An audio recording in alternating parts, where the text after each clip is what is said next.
Good evening प्यारे छात्रों, स्वागत है आपका मेरे यूट्यूब चैनल मेरी स्कूल के अंदर। प्यारे विद्यार्थियों, कक्षा 10 की जो एग्ज़ाम अभी नज़दीक आ रहे हैं उसमें मेरे पास अभी कमेंट आया कि सर जो प्रत्येक का आप टॉपिक लेके चल रहे हो उस टॉपिक का है काफ़ी हम उसके भाग डाल चुके हैं, तो संधि के कुछ भाग हमने बीच में से छोड़ दिए थे। उस संधि को अब हम वापस आगे अनवर्त लेके चल रहे हैं।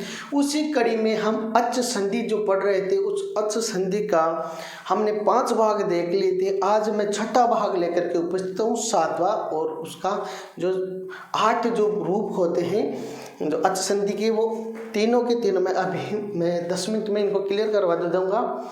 तो प्यारे छात्रों लेके चलता हूँ अच् संधि का छठा भाग। ठीक है, अपन चल रहे हैं दोस्तों। अच् संधि किसे कहते हैं? अच् संधि कहते हैं स्वर संधि को। अच् संधि या संस्कृत में स्वर, हिंदी में स्वर कहते हैं और संस्कृत में उसको अच् कहते हैं। तो अच् का अपन छठा भाग लेकर के आज उपस्थित हुए। छठा भाग है पूर्व रूप। पूर्व रूप संधि। प्यारे विद्यार्थियों, 5 भाग हमने देख लिए थे। गुण संधि, यण संधि, वृद्धि, दीर्घ और अयाधि। छठा भाग इसका है कौन सा? पूर्व रूप। ये पूर्व रूप क्या कहना चाहता है? ये कहना चाहता है कि पदांत यानी पद के अंत में। पदांत का मतलब होता है पद के अंत में क्या हो? ए हो या ओ हो। पद के अंत में क्या हो? ए हो या ओ हो। तथा उसके बाद में, तथा उसके बाद में क्या हो? अकार, अकार हो। ए हो तो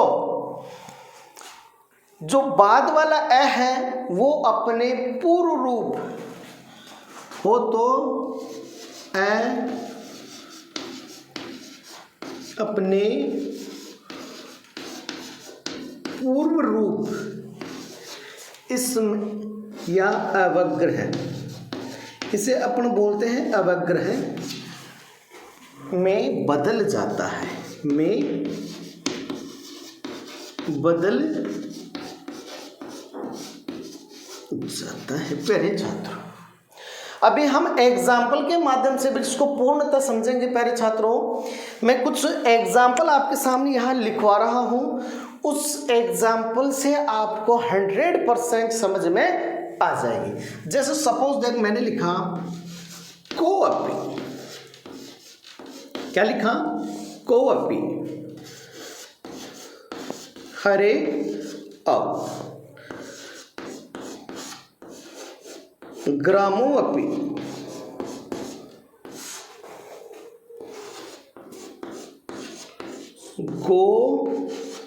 गोपालोऽपि।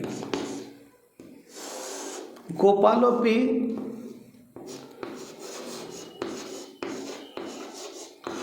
अरण्ये गच्छत् कोपी स्नूपी। और कुछ और एग्जाम्पल देखें। कोऽपि हरे अव ग्रामेऽपि गोपालोऽपि अरण्ये अगच्छत्।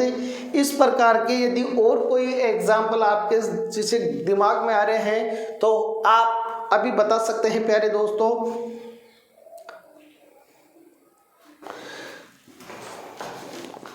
सर्वे अपि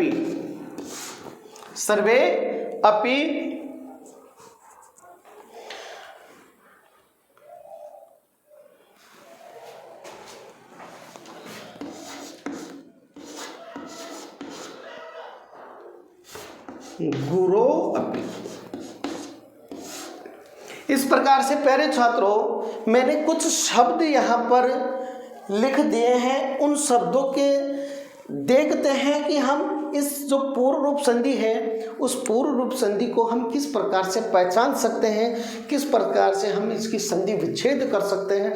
तो प्यारे दोस्तों, सबसे पहले पूर्व रूप संधि को पहचानने का एक तरीका जो है, सिंपल सा मेथड है कि जितने भी आपके सामने जो एग्जाम्पल आएंगे उन एग्जाम्पल में, उन उदाहरणों में प्यारे विद्यार्थियों, जो ये एस अपनी भाषा में एस और यदि संस्कृत की भाषा में और हिंदी की भाषा में इसे अवग्र कहते हैं।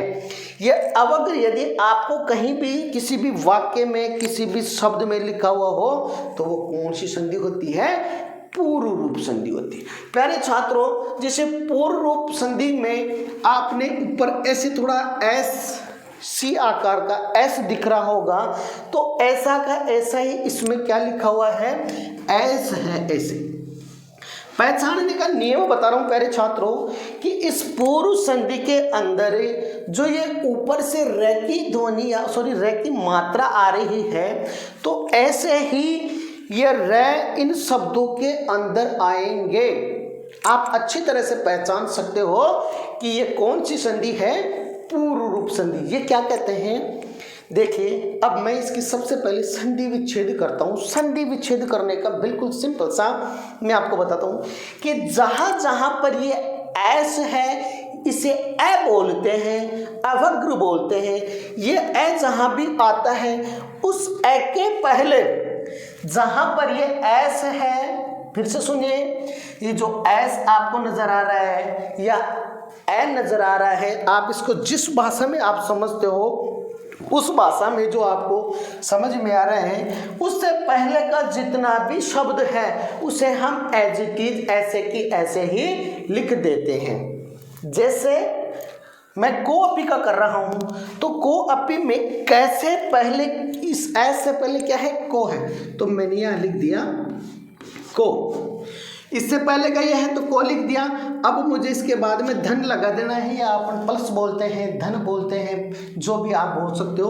उसके बाद में इस एस को क्या करना है? सिर्फ ए बनाना है और अपी लिखना है। प्यारे विद्यार्थियों, जहां जहां ये एस है उस एस के स्थान पर ए करना है, बाकी एज इट इज लिखना है। जैसे मालूम है ये अरण्य अगच्छत, सॉरी मैंने यहाँ गलत लिख दिया, अरण्य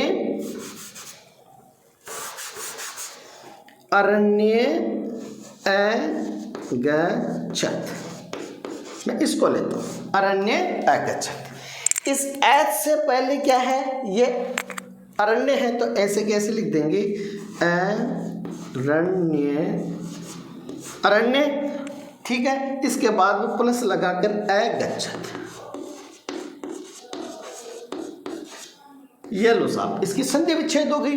चलते हैं जैसे संविधाने अपि, मेरे एक और जो उदाहरण है, संविधाने अपि, संविधाने अपि, ये आपके सामने एक मैंने उदाहरण लिख दिया है। इस उदाहरण में जो एस है, इस एस से पहले को हम एज इट इज ऐसे के ऐसे उतार देंगे। संविधाने, संधि विच्छेद करते समय संविधाने प्लस लगाकर इसकी जगह ए करना है। सिर्फ क्या करना है? ए करना है, अपि, क्योंकि नियम में कह रहा है कि पदांत ए और ओ हो, तो देखो यहाँ पर ओ, पदांत के बाद में क्या है? ओ, तो इसमें से क्या है? को में से ओ निकाल देंगे तो ये हो गया ओ, और उसके बाद में क्या है? पदांत ए है ना। पदांत ए और ओ के बाद में यहाँ ओ है, उसके बाद में क्या हो? ए हो। ये देखिए उसके बाद में क्या है? ए है।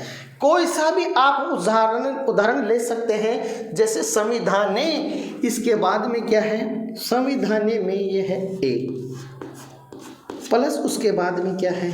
ए। ये अपना नियम कहता है। फिर इसके बाद में ये जो बाद का ये है, ये किस में बदल जाता है? इसमें बदल जाता है। यदि अपन इसको लिखेंगे तो इस ए का क्या करना है? अवग्र कर देना है। गुरु अपि, इसकी संधि विच्छेद कैसे करेंगे? इससे पहले का वर्ण ऐसे के ऐसे ले लेंगे, तो क्या लिखेंगे? गुरु और इस एस को क्या बनाना है, ए बनाना है अभी। ये लो प्यारे विद्यार्थियों, अपनी 10 मिनट के अंदर पूर्ण रूप संधि हमने समझ ली है। आई थिंक मेरे प्यारे छात्रों, कितने भी इसके एग्जाम्पल अपन ले सकते हैं, लेकिन 10 मिनट के अंदर अपन पूर्ण रूप को पहचानेंगे कि जिस प्रकार से इसके एस यानी जो ये आधा र है, तो उसी प्रकार से इन संधियों के अंदर भी ये आधा नय होकर के पूरा आएगा एस।